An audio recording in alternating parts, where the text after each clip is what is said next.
And we're back with day 16 of Amanda playing 39 Steps. Yay! Sean's here too. Yay! Yay! He's my favorite. So, we're going to continue. The Pack of Lies. The Pack of Lies. We decoded Scudder's book and Hannah has all the facts. If only he could remain hidden until the second week of June. The second week of June. Click. And play. An entire pack. All 52. I smoked Plus one. 2 jokers. Tuesday, the 26th of May, 1914. The Inn, Scotland. Man, I forgot about the innkeeper. What about him? I don't know, I just forgot about him. He's funny. Also, what the hell does he keep? Every picture in his house is crooked. The next morning, I witnessed from my room the arrival of 2 constables and a sergeant. Sergeant. It is Yeah. Sergeant. It is, but I don't want it to be.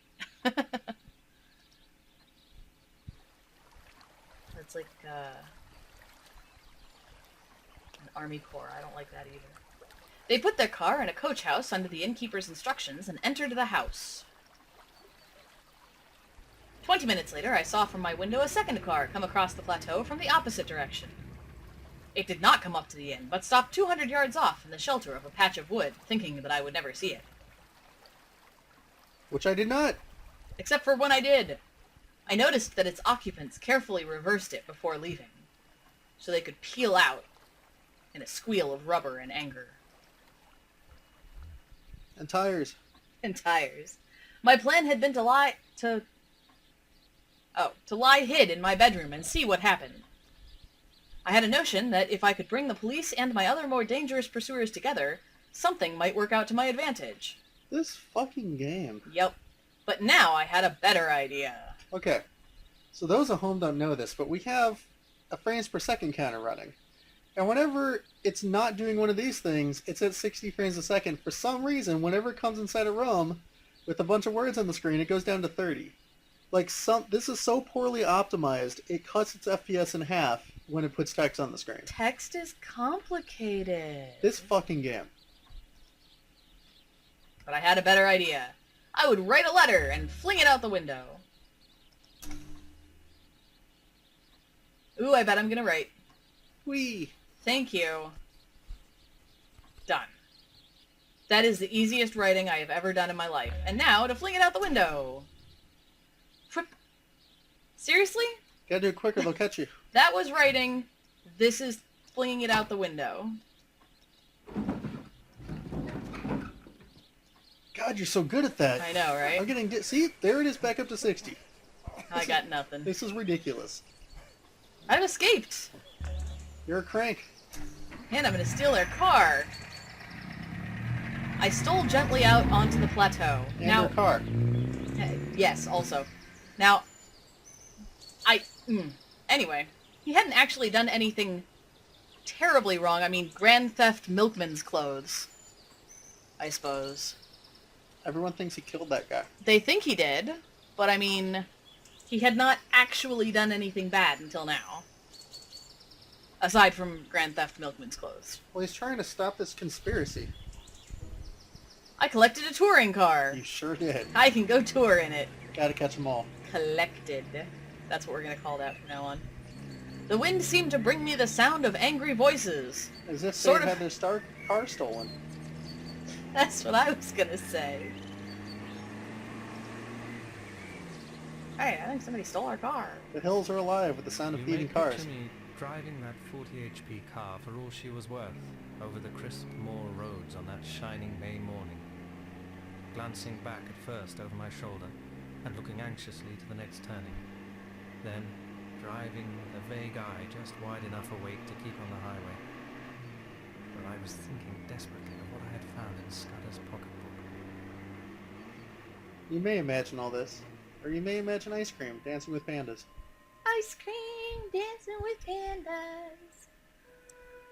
Oh, dear God. Yay, there's things to read. I'm gonna start with this one. the 15th day of June was going to be a day of destiny, a bigger destiny than the killing of a Dago. What? It was so big that I didn't blame Scudder for keeping me out of the game and wanting to play a lone hand. That, I was pretty clear, was his intention. I want to go kill some Dagos. Despite all the nonsense talked in Parliament, there was a real working alliance between France and Britain, and the two general staffs met every now and then and made plans for joint action in case of war. Well, in June a very great swell was coming over from Paris, and he was going to get nothing less than a statement of the disposition of the British Home Fleet on mobilization. It was something uncommonly important. I wonder if it had to do with the Black Stone. Nope. The bare bones of the tale were all that was in the book. These, and one queer phrase which occurred half a dozen times inside brackets. 39 steps was the phrase. He did it! He did the thing! And at its He last did the time thing where he use said of the that, thing. 39 steps. I counted them. High tide, 10:17 p.m. I could make nothing of that.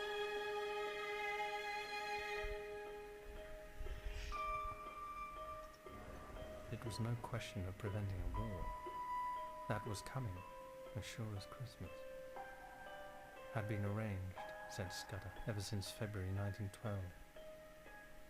Carolides was going to be the occasion.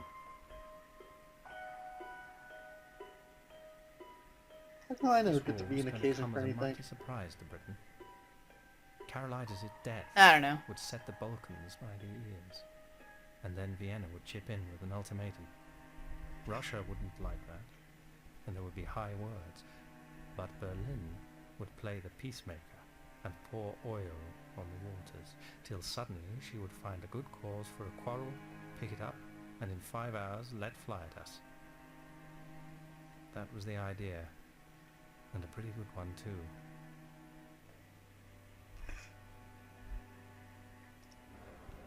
The whole story was in the notes, with gaps, you understand, which he would have filled up from his memory.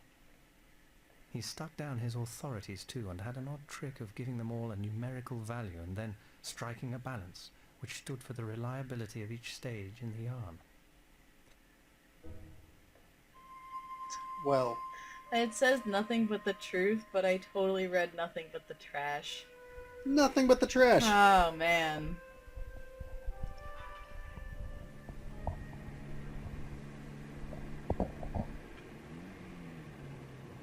Driving through the countryside, watching the airplane come hunting for you.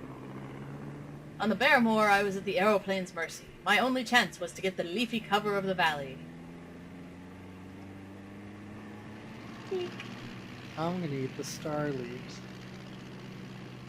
No, Longneck! Then came a thick wood where I slackened my speed. You got thick wood. Yeah, I did.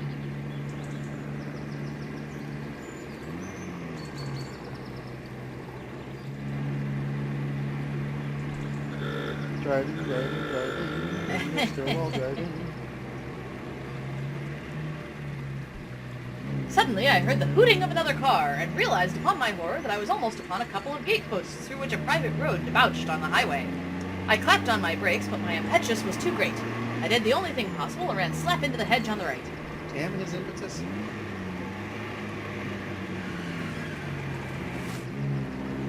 And continued on because, hey, why not?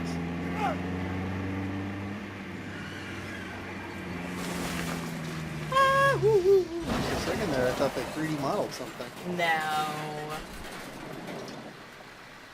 A branch of hawthorn had got me in the chest, lifted me up, and held me while a ton or two of expensive metal slipped below. Thanks, Hawthorne. Slowly, that thorn let me go. He's gonna slip from his Hawthorne heights. Thump.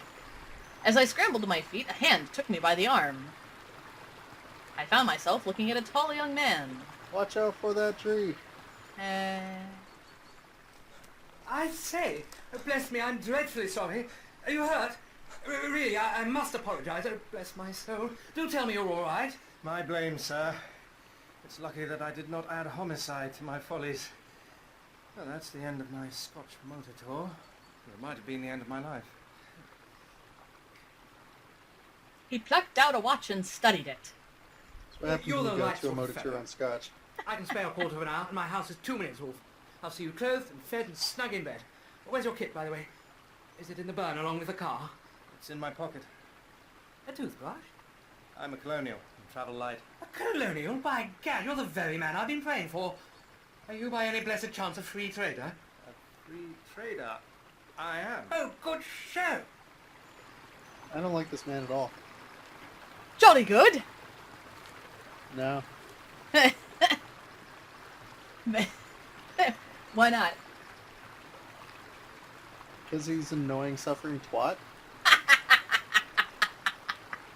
Probably the same reason you love him. Ah, I do love him. He patted my shoulder and hurried me into his car. Off we go, good chap.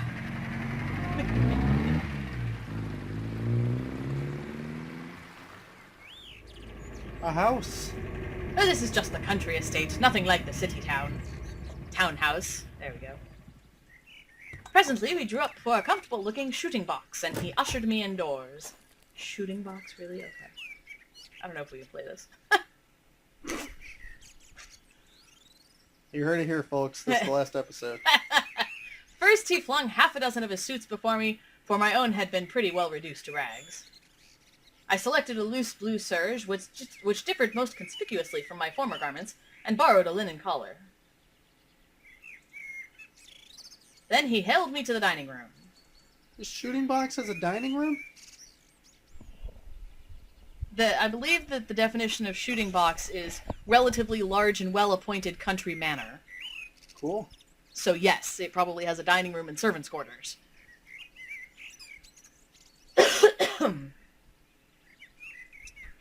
Alright, I think this is probably a pretty good stopping point, so I'm going to go ahead and call it here, and we will see you next time. Next time. Next time. Next time. Shooting box.